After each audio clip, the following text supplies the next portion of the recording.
You know, I see a lot of comments that say that a lot of time has passed since the first Avatar movie. 13 years, so much changes. But honestly, I kind of disagree. Like, look at this picture of me from 2009. I look exactly the same. Haven't aged a day.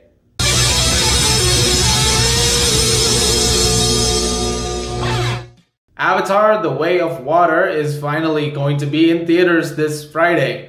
After 13 years of anticipation, this movie was directed by James Cameron and is the continuation of things that we saw in the first Avatar. I don't want to give too many plot details away because there are definitely things that are surprises in the movie, but all you need to know is that the enemy has resurfaced and now Jake Sully and Neytiri and the rest of the Na'vi have to come together to stop them once again. Except this time we're going to go a little different in terms of ecological, warfare. We're going to go into the water and see what else happens over there. You'll be hearing a lot of things leading up to the movie that no one was excited for a new Avatar, no one was interested in the idea of a sequel, but the truth is people were interested in the idea of a sequel because there's something about cinema that sells more than anything else, and that is spectacle. People want to go and see something that belongs on the big screen. It's some reason why Top Gun Maverick is done so well this year.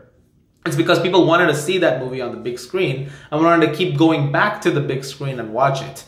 And that's what brings us to something like Avatar: The Way of Water. This is a movie that is meant for that big canvas, and Cameron makes spectacles, and this is probably the most spectacular looking spectacle that I have ever seen. Avatar: The Way of Water is going to get a lot of different comments, but hyperbole notwithstanding, this movie is a masterwork in visual animation and just looking absolutely drop dead gorgeous. I'm not exaggerating when I say this. It's visually the most stunning movie I think I've ever seen. The motion capture work, the CGI work, it's about impossible to tell that those things are not real in the movie. Like, after a while, the photorealism of this movie takes over so effectively that discerning reality and fiction is not a thing anymore. And Cameron, I don't know how he does it. And I'm not just saying that because I've been excited for the movie. You can see on social media, I have been excited for it. But genuinely, there are moments in The Way of Water where you'll find yourself just wondering, how did he do that? How did he do that? How did he do that? How did he make that happen? And for about 15 minutes of the time after you watch the movie, it's probably going to be a mix of asking that question over and over again. And The Way of Water is genuinely remarkable in that sense of the word. It makes the first one look like a video game in parts, which is crazy because the first one was sort of the pioneer when it came to special effects at the moment. And the 3D technology used in The Way of Water is sublime. It is the best use of 3D I've seen ever in a movie. It looks absolutely stunning.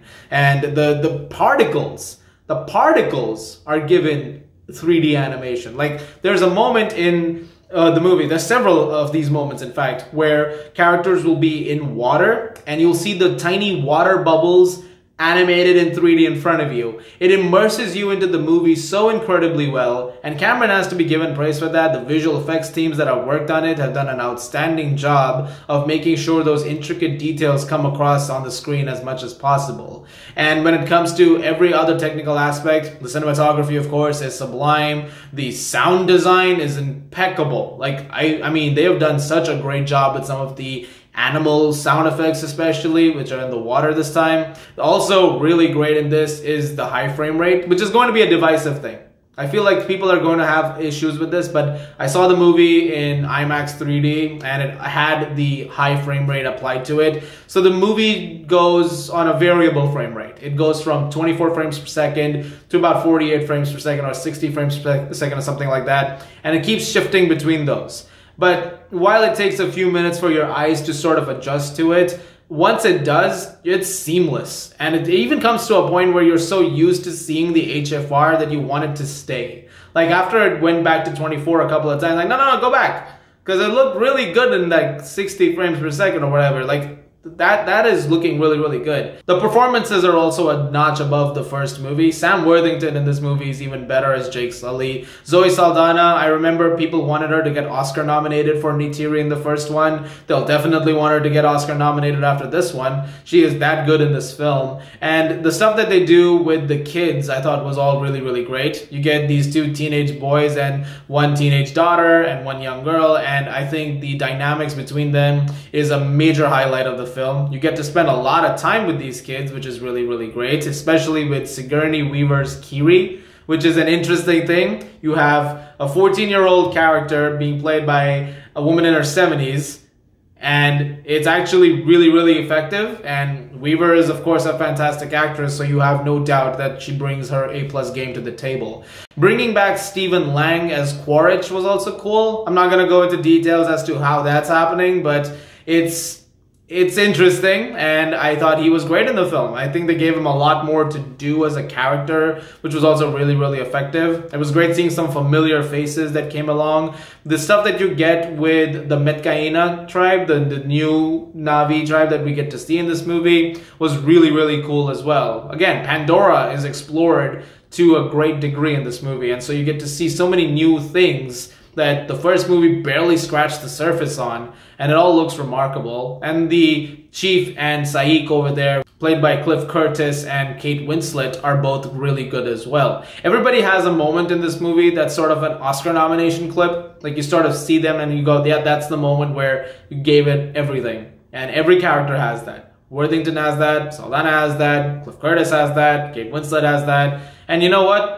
All the better for it. Let's talk about the storyline for a little bit though, because it's easy to look at a film like The Way of Water and say, well, the storyline's basic. We know what it's doing, and this is what it's going to be for the entire 3-hour runtime. Which, by the way, you never feel for even a second. Those 3 hours fly by. By the time I actually thought it was going to be the second act of the movie, I didn't realize we were already a major, significantly, major chunk into like the third act. So that's the way I'll say it. But the storyline that it follows is very simple. Like, don't expect anything overly complex. The movie keeps it very much point A to point B. Here's what we're doing. Here's what has to happen. And it sticks to that format. And it does it effectively enough. Like, I'm not gonna, front the movie for having a less complicated storyline. However, it does do some stuff with its concepts and themes that I thought really added to that storyline. Like, there's something in particular that happens as the second half of the movie kicks in, and it's a decision that I remember thinking, I wonder why we're doing this. And then it happened, and I thought, oh, that's why. Now I feel like it all adds up. And it suddenly makes the entire movie kind of fall into perspective. I don't know how everyone else is going to feel about that, but that's certainly how I felt after seeing that particular sequence. As for issues, I only have one real issue with the film, and that's in the first act of the film. You get a little too much exposition at times. The film does take a little while really setting things up because a long time has passed since the first movie, and so you kind of have to get the information overload. But it does go on for a little longer than I thought it was going to. Like, I remember like 20 minutes in, I was like, oh, we're still going. We're still setting up things. And we're being told what's going on a lot rather than getting to see some of it. But anyway, you get a lot of exposition as a result of that, which could have been trimmed down a little bit for sure. And yeah, it could have been a little more tightly edited in parts here and there, but at the end of the day, the movie is still a transcendent cinematic experience that manages to stick the landing, and so I'm able to overlook a lot of that to a considerable degree. At the end of the day, I'm very pleased with Avatar: The Way of Water. Take your friends to see it, take your family to see it, they're all gonna have a good time. I mean, this movie is going to get a lot of crowds this weekend, and I am excited to see what they're gonna do next in this. I hope 3 comes out sooner, and I hope it doesn't take 13 more years to do it. But I cannot wait to see it now. Like, I mean, if you had any apprehensions, throw those out the window, man. He did it again. I'm going to give Avatar: The Way of Water a 9.5 out of 10. Guys, thank you very much for watching. Look forward to more reviews very soon. Let me know what you guys think of Avatar: The Way of Water in theaters. As always, if you like this, please do subscribe, and I'll see you guys at the movies.